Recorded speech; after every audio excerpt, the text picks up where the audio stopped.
सलाम पाकिस्तान। इस बुलेटिन में 24 न्यूज़ के नाजरीन के साथ साथ UK 44 के नाजरीन को भी खुशामदीद कहेंगे। मैं हूं मदीहा सलीम। मैं हूं ज़शान बशीर। यूट्यूब पर बराह रास्त देखने के लिए सब्सक्राइब कीजिए youtube.com/24 News HD। हेडलाइंस आप जान चुके, खबरों की तफसीलात की जानी बढ़ते हैं और सबसे पहले बात करेंगे कराची के हल्का NA 249 के ज़िमनी इंतखाब की, जिसके गैर सरकारी और गैर हतमी नताइज मौसूल होने का सिलसिला जारी है। 54 पोलिंग स्टेशन का रिजल्ट अब तक मौसूल हो चुका है, जिनके मुताबिक मुस्लिम लीग नून के उम्मीदवार मिफ्ता इस्माइल 4777 वोट लेकर आगे हैं। पीपल्स पार्टी के उम्मीदवार कादिर मंदुखेल 1979 वोट लेकर दूसरे नंबर पर हैं। PSP के मुस्तफ़ा कमाल 1241 वोट लेकर तीसरे नंबर पर मौजूद हैं, जबकि पाकिस्तान तहरीक इंसाफ के उम्मीदवार ने 950 वोट हासिल किए हैं। इसी बारे में मज़ीद तफसीलात जान लेते हैं। इक़्तिदार अनवर हमारे साथ मौजूद हैं। इक़्तिदार अनवर, बताएगा अब तक की सूरत हाल क्या है, कितने पोलिंग स्टेशन के नताइज मौसूल हो चुके हैं? जनाब, आपका मजमूई तौर पर 276 पोलिंग स्टेशनों में से अब तक 54 पोलिंग स्टेशनों का रिजल्ट जो है वो गैर हतमी और गैर सरकारी नतीजा जो है मौसूल हुआ, जिसके मुताबिक मुस्लिम लीग के मिफ्ता इस्माइल जो है वो सबसे हाईएस्ट वोट 4777 वोट लेकर सबसे आगे हैं। पाकिस्तान पीपल्स पार्टी कादिर खान मंदुखेल तकरीबन 2700 वोट के फर्क दूसरे नंबर पर, इन्होंने 1979 वोट हासिल किए हैं। PSP के मुस्तफ़ा कमाल 1241 और तहरीक लब्बैक पाकिस्तान के उम्मीदवार ने तकरीबन 1064 वोट लिए हैं, जबकि पांचवें नंबर पाकिस्तान तहरीक इंसाफ है जिसके 950 वोट हैं। अब तक 276 में से 54 पोलिंग स्टेशन का गैर हतमी गैर सरकारी नतीजा जो है वो मौसूल हुआ है, जिसके मुताबिक मिफ्ता इस्माइल तकरीबन 2700 वोट की बढ़तरी के साथ आगे हैं। जी ठीक है इक़्तिदार अनवर, बहुत शुक्रिया, इस बारे में तफसीलात से आगाह कर रहे थे। कराची के हल्का NA 249 का मार्का कौन जीतेगा? हल्के में पोलिंग खत्म होने के बाद वोटों की गिनती का अमल जारी है और अब तक मुख्तलिफ पोलिंग स्टेशन के नताइज भी सामने आना शुरू हो गए हैं। इसी बारे में तफसीलात जान लेते हैं हसन अब्बास से। हसन अब्बास, बताएगा इस वक्त हल्के में क्या सूरत हाल है? जी देखिए, बड़ा अनप्रेडिक्टेबल किस्म का इलेक्शन है NA 249 का, और आज हमने देखा कि बड़ा सख्त मुकाबला दिखाई दिया PTI, नून लीग, PSP और TLP पीपल्स पार्टी के दरमियान। और हर जगह हम देख रहे हैं कि जिस भी पोलिंग स्टेशन का रिजल्ट आता है तो कहीं पर नून लीग हमें लीड करती हुई दिखाई दे रही है, किस पोलिंग स्टेशन में जो है वो पीपल्स पार्टी है, कहीं PSP है, कहीं MQM है। तो बड़ा ही अनप्रेडिक्टेबल किस्म का जो है वो रिजल्ट सामने आ रहा है। अगर हम बात करें PSP की जानिब से, तो PSP का जो इलेक्शन सेल है वो भी जो है वो बड़े मुनज़्ज़म तरीके से अपने रिजल्ट्स को कंपाइल कर रहा है, लेकिन उनके जो रिजल्ट्स कंपाइल हुए हैं वो बिल्कुल ही जो गैर सरकारी नताइज इक़्तिदार अनवर साहब ने बताए हैं, जो कि यकीनन इलेक्शन कमीशन की सोर्सेज से उन्होंने बताए होंगे, तो वो उसके हमें बिल्कुल बरक्स दिखाई दे रहा है। जो PSP ने रिज़ल्ट कंपाइल किया है उसके मुताबिक जो है वो PSP ही हमें लीड करती हुई दिखाई दे रही है। PSP के रिज़ल्ट्स के मुताबिक तो उसमें जो है वो उन्होंने 2906 वोट PSP ने लिए हैं। दूसरे नंबर पर जो है वो पीपल्स पार्टी जो है वो दिखाई दे के रिजल्ट्स के मुताबिक उसमें 2046 वोट जो है वो पीपल्स पार्टी ने लिए हैं। MQM ने 1903 वोट लिए हैं। TLP ने 1580 के करीब वोट लिए हैं और PTI ने जो है वो 1098 वोट लिए हैं और PML नून ने 1680 वोट लिए हैं। अब देखना ये है कि तकरीबन जो है वो 276 के करीब जो है वो पोलिंग स्टेशंस हैं। अभी तकरीबन 50-55 के करीब जो हैं वो गैर सरकारी नताइज आना शुरू हुए हैं। हमारी कोशिश ये है कि हम अपने नाजरीन को फॉर्म 45 का जो रिज़ल्ट है उस हिसाब से जो है वो आगाह करें। कोशिश ये की जा रही है कि बेहतर और मुनज़्ज़म तरीके से रिज़ल्ट्स को कंपाइल किया जाए। अभी इस टाइम जो सूरत हाल हल्के के अंदर मौजूद है काउंटिंग के हवाले से, तो हसन अब्बास आप साथ ही मौजूद रहिएगा। मोहम्मद कामरान भी हमारे साथ मौजूद हैं, उनसे मजीद इस बारे में बात कर लेते हैं। कामरान, बताएगा पीपल्स पार्टी के दफ्तर के बाहर गालिबन आप मौजूद हैं, यहाँ पर क्या सूरत हाल है और आपके ज़राए क्या कह रहे हैं रिजल्ट्स के हवाले से?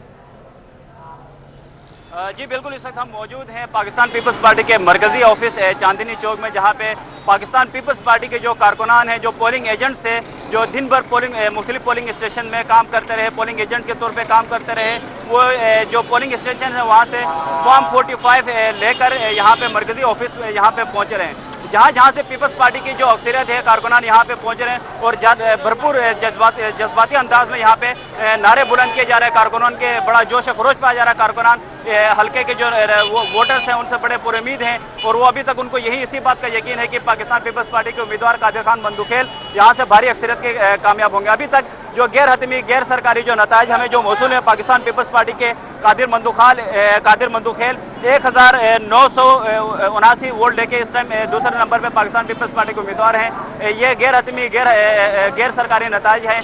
276 कुल पोलिंग स्टेशन हैं। ताहाल इस हवाले से हतमी तौर पे कुछ नहीं कहा जा सकता। अभी जो पोलिंग का जो अमल है गिनती का वोटिंग का वो जारी है। ठीक है कामरान, आप साथ ही मौजूद रहिएगा। हसन ये बताइएगा कि बल्दिया 5J के इलाके में नून लीग और PTI के कारकुनान आमने सामने भी आ गए थे, यहाँ पर नारेबाजी भी होती रही, क्या मामला था और अभी सूरत हाल क्या है?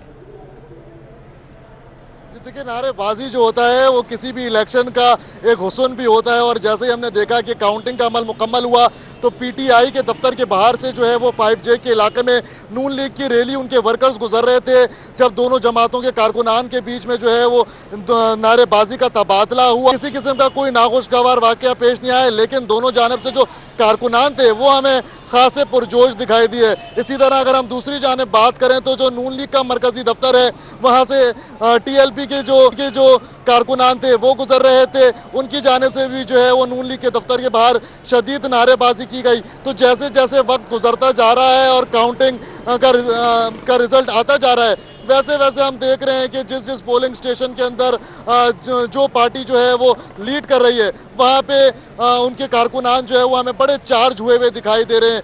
जो ख़ास तौर पे इलाके पीपल्स पार्टी के हैं वहाँ पे पीपल्स पार्टी के कारकुनान पुरजोश हैं, उसके अलावा जहाँ MQM के हैं वहाँ पे MQM के कारकुनान पुरजोश हैं। अगर हम खास तौर पे बात करें ठीक तो है हसन, साथ ही मौजूद रहिएगा। मोहम्मद कामरान साथ मौजूद हैं, मजीद भी आप लोगों से तफसीलात जानेंगे। अभी अपने नाज़रीन को बताएं कि PTI के उम्मीदवार अमजद आफरीदी को पोलिंग स्टेशन के बाहर शहरियों ने धर लिया, धांधली का इल्ज़ाम लगाते हुए चोर चोर के नारे भी लगाए। PTI कारकुनों ने अमजद आफरीदी को शहरियों से बचाया।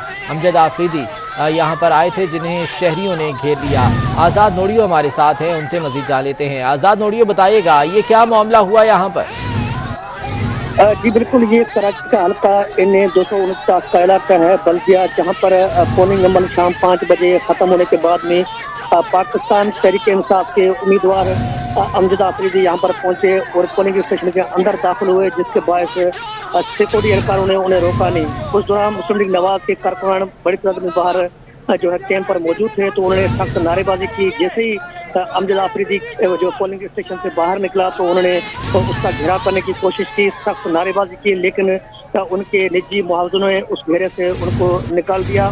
तो उनका ये इल्ज़ाम था कि अमजद आफरीदी धांधली करने के लिए अंदर दाखिल हुआ है, वो नतायज चेंज करना चाहता है, लेकिन सूरत में वह कशीदगी पैदा होने वाली थी, लेकिन उनके निजी मुआवजों ने उन्हें बचा लिया। लेकिन सिक्योरिटी के एहलकार वहाँ पर मुकम्मल तौर पर खामोश रहे।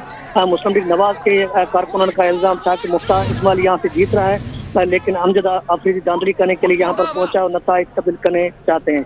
जी ठीक है, आज़ाद नोड़ियो बहुत शुक्रिया, तफसीलात से आगाह कर रहे थे। हसन अब्बास और मोहम्मद कामरान हमारे साथ मौजूद हैं जो कि मुसलसल सूरत हाल से आगाह कर रहे हैं। हसन ये बताएगा कि 276 पोलिंग स्टेशन हैं, अब तक 54 पोलिंग स्टेशन के तकरीबन नताइज जो है वो सामने आ चुके हैं। टर्न आउट को इतना ज़्यादा नहीं था, गर्मी की वजह से, रोज़े की वजह से बहुत कम लोग वोट डालने के लिए निकले। तो अभी क्या कह रहे हैं ज़राए, मज़ीद कितना वक्त दरकार होगा तमाम पोलिंग स्टेशन के नताइज कंपाइल करने के लिए? देखिए, बड़े मुख्तलिफ किस्म के डायनामिक्स हैं बल्दिया टाउन की। अगर हम बात करें तो कहीं पर जो है वो किसी का होल्ड है, कहीं पर किसी का होल्ड है। तकरीबन 30 के करीब जो है वो उम्मीदवार इस इलेक्शन के अंदर हिस्सा ले रहे थे। 276 पोलिंग स्टेशन थे, तो यकीनन एक खासा टाइम लगता है इलेक्शन कमीशन को भी। इतने सारे जब पोलिंग स्टेशन होते हैं तो उसका रिजल्ट कंपाइल करने में, अगर हम इलेक्शन कमीशन की जानिब से जो हमारी सोर्सेज बता रही हैं कि उन्होंने कितना रिजल्ट कंपाइल किया है, तो वो बता रहे हैं कि 50-55 के करीब जो है वो फॉर्म 45 वहाँ पर मौसूल हो गए हैं, जिसका रिजल्ट कंपाइल किया जा रहा है।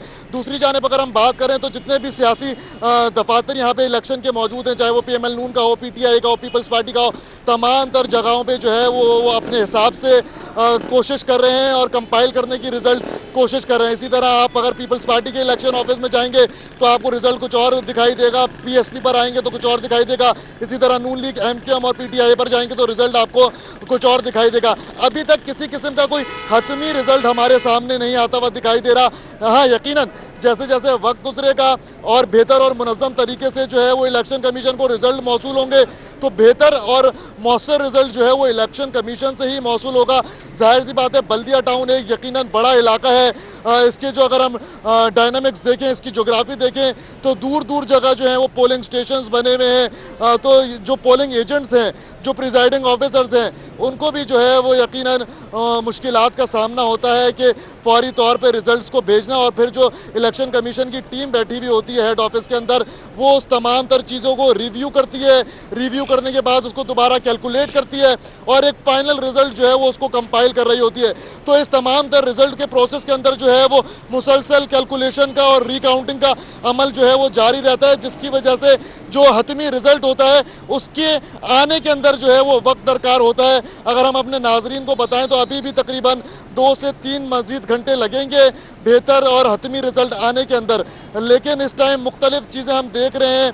अगर हम पीएसपी की जानिब से देख रहे हैं तो रिजल्ट पे हमें मुस्तफा कमाल साहब लीड करते हुए दिखाई दे तो रहे हैं। अभी मजीद कुछ वक्त दरकार होगा रिजल्ट्स आने में। हसन, आप साथ ही रहिएगा, कामरान भी हमारे साथ मौजूद हैं, उनसे भी मजीद तफसीलात हम जानते रहेंगे। अपने नाज़रीन के NA-249 कराची में पोलिंग का दिन हंगामा खेज रहा। कहीं कारकुनान आमने सामने आ गए तो कहीं फॉर्म 45 पर पहले ही दस्तखत करा लिए गए, और तो और हल्के में सादा कपड़ों में मलबूस नामालूम अफराद की एंट्री भी हुई, और वो भी पुलिस मोबाइल वैन में। NA-249 के गैर सरकारी और गैर हतमी नताज मौसूल होने का सिलसिला जारी है। 54 पोलिंग स्टेशन का रिजल्ट अब तक मौसूल हो चुका है, जिसके मुताबिक मुस्लिम लीग नून के उम्मीदवार मिफ्ता इस्माइल 4777 वोट लेकर आगे हैं। नताइज के मुताबिक पीपल्स पार्टी के उम्मीदवार कादिर मंदुखेल 1979 वोट लेकर दूसरे नंबर पर हैं। PSP के मुस्तफा कमाल 1241 वोट के साथ तीसरे नंबर पर हैं, जबकि पाकिस्तान तहरीक इंसाफ के उम्मीदवार अमजद आफरीदी 950 वोट लेकर चौथे नंबर पर, कलदम TLP के उम्मीदवार नज़ीर अहमद 809 वोट लेकर 5वें नंबर पर हैं। गैर सरकारी और गैर हतमी नताज मौसूल होने का सिलसिला जारी है। अब तक 64 पोलिंग स्टेशन का ये रिजल्ट है जो कि सामने आ चुका है, और इन नताज के मुताबिक मिफ्ता इस्माइल 4777 वोट लेकर आगे हैं, जबकि पीपल्स पार्टी के उम्मीदवार कादिर खान मंदुखेल ने अब तक 1979 वोट हासिल किए हैं और वो दूसरे नंबर पर हैं, जबकि PSP के उम्मीदवार मुस्तफा कमाल 1241 वोट लेकर तीसरे नंबर पर हैं। पाकिस्तान तहरीक इंसाफ के उम्मीदवार अमजद आफरीदी अब तक 950 वोट हासिल कर सके हैं, जबकि कलदम TLP के उम्मीदवार नज़ीर अहमद 809 वोट लेकर 5वें नंबर पर हैं। अब तक मुस्लिम लीग नून के उम्मीदवार मिफ्ता इस्माइल 5686 वोट लेकर पहले नंबर पर हैं, बढ़तरी हासिल किए हुए हैं, जबकि पीपल्स पार्टी के उम्मीदवार ने 1353 वोट हासिल किए हैं और वो दूसरे नंबर पर हैं। गैर सरकारी और गैर हतमी नताज मौसूल होने का सिलसिला जारी है। एक बार फिर से बात करेंगे NA-249 की, जिसके गैर सरकारी और गैर हतमी नताज मौसूल होने का सिलसिला जारी है। अब तक 64 पोलिंग स्टेशन का रिजल्ट आ चुका है। मुस्लिम लीग नून के उम्मीदवार मिफ्ता इस्माइल 5686 वोट लेकर आगे हैं, जबकि पीपल्स पार्टी के उम्मीदवार कादिर खान मंदुखेल 2528 वोट लेकर दूसरे नंबर पर हैं। गैर हतमी और गैर सरकारी नताइज के मुताबिक PSP के मुस्तफा कमाल 1353 वोट लेकर तीसरे नंबर पर, कलदम TLP के उम्मीदवार नज़ीर अहमद 1210 वोट लेकर चौथे नंबर पर हैं। पाकिस्तान तहरीक इंसाफ के उम्मीदवार अमजद आफरीदी 1121 वोट लेकर 5वें नंबर पर मौजूद हैं। मरीम नवाज और हमजा शहबाज ने NA-249 पर ट्वीट कर दिया, नस्रुम मिनल्लाहि व फतहुन करीब। मरीम नवाज NA-249 में फतह होगी इंशाअल्लाह, हमजा शहबाज की जानिब से ये ट्वीट किया गया है। मरीम नवाज और हमजा शहबाज ने ट्वीट किए हैं और NA-249 में फतह के हवाले से ये ट्वीट किया गया है। हमजा शहबाज का कहना है कि इंशाअल्लाह NA-249 में मुस्लिम लीग नून को फतह हासिल होगी। कोरोना सूरत हाल की बात कर लेते हैं। कोरोना की तीसरी लहर ने तूफान की शक्ल इख्तियार कर ली। कातिल वायरस ने मजीद 151 अफराद की जिंदगी छीन ली। मुल्क भर में 5480 नए केसेस रिपोर्ट हुए। पॉजिटिव केसेस की शरह 9.61% रिकॉर्ड हुई। लाहौर में कोरोना फैलाव की शरह 25% हो गई। लाहौर समेत पंजाब के दीगर शहरों में ईद से कबल मुकम्मल लॉकडाउन की तजवीज़ सामने आ गई। पंजाब काबीना के इजलास में ज़्यादा शरह वाले शहरों में मुकम्मल लॉकडाउन के लिए हतमी सिफारिशात तैयार करने की हिदायत कर दी गई। SOPs पर अमल दरामद न किए जाने पर पाबंदियाँ मज़ीद सख्त करने का फैसला कर लिया गया। वज़ीर आला पंजाब उस्मान बुज़दार से स्पीकर पंजाब असम्बली चौधरी परवेज़ इलाही और रुकन कौमी असम्बली मोनस इलाही ने ऐवान वज़ीर आला में मुलाकात की। दोनों रहनुमाओं ने कोरोना की सूरत हाल पर गहरी तशवीश का इज़हार करते हुए SOPs के सख्त नफाज और वैक्सीन के अमल में तेज़ी लाने पर इत्तफाक किया। तय पाया कि कोरोना ख़तरनाक शक्ल इख्तियार कर रहा है, सख्त इक़दाम करना होंगे। स्पीकर चौधरी परवेज़ इलाही ने कहा कि अवाम को कोरोना से बचाव के लिए इदारों को मुतहर्रिक किया जाए। वज़ीर आला उस्मान बुज़दार ने कहा कि पंजाब भर में कोरोना वैक्सीनेशन का अमल तेज़ कर रहे हैं, अस्पतालों की ज़रूरियात का भी जायज़ा ले रहे हैं।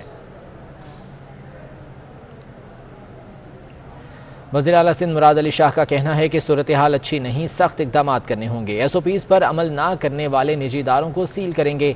वज़ीर आला सिंध ने अपने 2 टोक पैगाम में कहा कि कल से सिंध में इंटरसिटी बस सर्विस पर पाबंदी होगी, जबकि 8 मई से सूबे में बाहर से आने वाली गाड़ियों का भी दाखिला बंद होगा।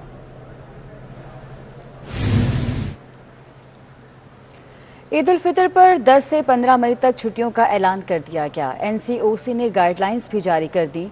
8 ता 16 मई घर रहो महफूज रहो की हिकमत अमली पर अमल दरामद किया जाएगा। होटल, पब्लिक पार्क्स और शॉपिंग मॉल्स बंद रहेंगे। कोरोना केसेस बढ़ने के बावजूद अवाम की लापरवाही कम ना हुई। शहरियों ने कोरोना SOPs को नज़रअंदाज कर दिया। इंतजामिया ने एक्शन लेते हुए सैकड़ों मुकदमात दर्ज और दुकानें सील कर दी। अपडेट करेंगे आपको कराची के हल्का NA 249 के ज़िमनी इलेक्शन के हवाले से। गैर सरकारी गैर हतमी नताज के मुताबिक 77 पोलिंग स्टेशन के रिजल्ट अब तक आ चुके हैं। मुस्लिम लीग नून के उम्मीदवार मिफ्ता इस्माइल 6256 वोट लेकर आगे हैं, जबकि पाकिस्तान पीपल्स पार्टी के उम्मीदवार कादिर खान मंदोखेल ने 3109 वोट अब तक हासिल किए हैं और वो दूसरे नंबर पर हैं। PSP के मुस्तफ़ा कमाल ने 2152 वोट हासिल किए और वो तीसरे नंबर पर हैं, जबकि कलअदम TLP के उम्मीदवार नज़ीर अहमद 1586 वोट लेकर चौथे नंबर पर हैं। पाकिस्तान तहरीक इंसाफ के उम्मीदवार अमजद आफरीदी 1318 वोट लेकर 5वें नंबर पर हैं। अब तक 77 पोलिंग स्टेशन के ये गैर सरकारी और गैर हतमी नताज हैं जो मौसूल हुए हैं। आपको बताएं, वज़ीर आज़म इमरान खान ने सीनियर सहाफ़ियों और एंकर पर्सन से मुलाकात की में कहा कि बशीर मेमन को कभी जस्टिस काजी फायज़ ईसा के खिलाफ केसेस बनाने या तहकीकात का नहीं कहा। बशीर मेमन के इल्ज़ामात बेबुनियाद हैं। उन्होंने कहा कि उन्हें खातून अव्वल की तस्वीर के मामले में मरीम नवाज पर दहशतगर्दी का मुकदमा बनाने का भी नहीं कहा। सिर्फ ख्वाजा आसिफ के मुतालिक कहा था कि तहकीकात करें। कैसे हो सकता है कि वज़ीर ख़ारजा और दिफा गैर मुल्की कामा रखता हो और तनख्वाह भी लेता हो।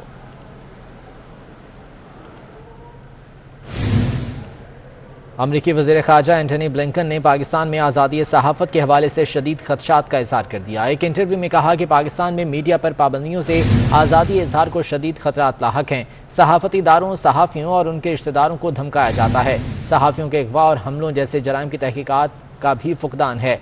पाकिस्तानी हुकाम से मुलाकातों में इन मामलात को उठाया जाता है। कल अदम तहरीक लब्बैक कारकुनों के रिहाई के लिए मुतहर्रिक हो गई। उधर इस्लामाबाद की अदालत ने 17 कारकुनों की जमानतें मंजूर कर ली। TLP ने जमात को कलअदम करार देने के फैसले पर नजरसानी की दरख्वास्त भी दायर कर दी। कलअदम तहरीक के लब्बैक पाकिस्तान ने कारकुनों की रिहाई के लिए कोशिशें तेज कर दी। TLP शुमाली पंजाब के सदर ने रावलपिंडी, अटक, झेलम और चकवाल में टीमें तश्कील दे दी। कलअदम तंजीम की तहकीकाती टीमें गिरफ्तार कारकुनान के हवाले से अपनी अपनी रिपोर्ट्स पेश करेंगी। रावलपिंडी से गिरफ्तार किए गए कारकुनान की मजमूई रिपोर्ट वजारत दाखिला को अरसाल की जाएगी। उधर इंसदादी दहशतगर्दी अदालत इस्लामाबाद ने कलअदम TLP के 17 कारकुनों की जमानतें मंजूर कर लीं। जज शाहरुख अर्जुमन ने 50-50 हज़ार जबकि राजा जवाद अब्बास ने 1 लाख के मुचलके जमा कराने का हुक्म दिया। मुल्जिमान के खिलाफ थाना तरनौल, भाराकहू और थाना शहजाद टाउन में मुकदमा दर्ज हैं। तहरीक लब्बैक पाकिस्तान ने जमात को कलअदम करार देने के फैसले पर नजरसानी की दरख्वास्त दे दी। TLP के सरबराह की तरफ से दरख्वास्त वजारत दाखिला को भिजवा दी गई। वजीर दाखिला ने नजरसानी दरख्वास्त पर जुमे को अहम इजलास तलब कर लिया। बुलेटिन से इतना ही। हाजिर होंगे हेडलाइंस के साथ।